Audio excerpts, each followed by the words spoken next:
আসসালামু আলাইকুম। সবাই কেমন আছেন? আশা করি আল্লাহর অশেষ রহমতে সবাই ভালো আছেন। আমিও ভালো আছি। আজ আমি আপনাদেরকে দেখাবো কিভাবে তাজা শিং মাছ কাটবেন এবং তা পরিষ্কার করবেন। তো আমি চলে যাচ্ছি আমার প্রসেসে। আপনারা দেখতেই পাচ্ছেন যে আমার শিং মাছগুলো কতটা তাজা, একদম মুলতেছে। আমি কিছুক্ষণ আগে মাছগুলোকে নিয়ে এসেছি। এখন এই মাছগুলোকে আমি কিভাবে কাটবো সেটাই দেখাবো। তো আমি ১ম এ শিং মাছের মধ্যে একটু লবণ দিয়ে দেব। শিং মাছের মধ্যে লবণ দিলে কি হয় যে মাছগুলো অজ্ঞান হয়ে যায়, তখন মাছগুলো আর নড়াচড়া করে না। তো এই যে দেখতেই পাচ্ছেন আমার লবণ দেওয়ার পরে মাছগুলো অনেকটাই মরে গেছে। এখন আমি ছাই নিয়ে নিব। শিং মাছ যেহেতু একটু আঠালো টাইপের হয়, এই কারণে ছাই দিয়ে কাটলে অনেক ভালো হয়। ছাই আমি নিয়েছি, দেখতেই পাচ্ছেন। এখন আমি ছাই দিয়ে মাছের মাথাটা কেটে ফেলে দিব এবং শ্রেষ্ঠ অংশগুলো সব কেটে ফেলে দিব।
এখন কাটার পরে আমি মাছগুলোকে পরিষ্কার করে নিব।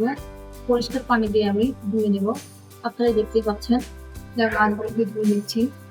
মাছগুলোকে ধোয়ার পরে আপনারা দেখতে পাবেন যে মাছের ভিতরে অনেক কালো কালো অংশ থাকে। মূলত এটাই আমরা পরিষ্কার করে রাখবো।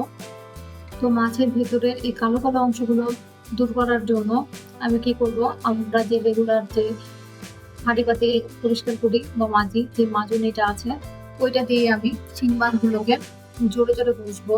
আপনারা চাইলে পেঁপের পাতা অন্য কিছু দিয়ে পরিষ্কার করতে পারেন, তবে এই মাজনি দিয়ে আমি পরিষ্কার করলে খুব তাড়াতাড়ি শিং মাছগুলো পরিষ্কার হয়ে যায়। গ্রামের মানুষরা সাধারণত পেঁপে পাতা বা অন্য আরেকটি পাতা আছে যেটি আমাদের নাটোরে বলে খোকসা পাতা, এই ২ পাতা দিয়েই পরিষ্কার করে থাকে। তবে যেহেতু আমি ঢাকাতে থাকি, এ কারণে ওই পাতাগুলো যেহেতু পাইনি, এ কারণে আমি থাল বাসন মাজার বা পাতিল মাজার যে মাজনিটা, এটা দিয়ে আমি জোরে জোরে ঘষে পরিষ্কার করে নিয়েছি। আপনারা দেখতেই পাচ্ছেন আমার মাছগুলো কত সুন্দর করে পরিষ্কার হয়ে গেছে। আমার ভিডিওটি যদি ভালো লাগে আপনারা লাইক, কমেন্ট ও সাবস্ক্রাইব করে আমার পাশে থাকবেন।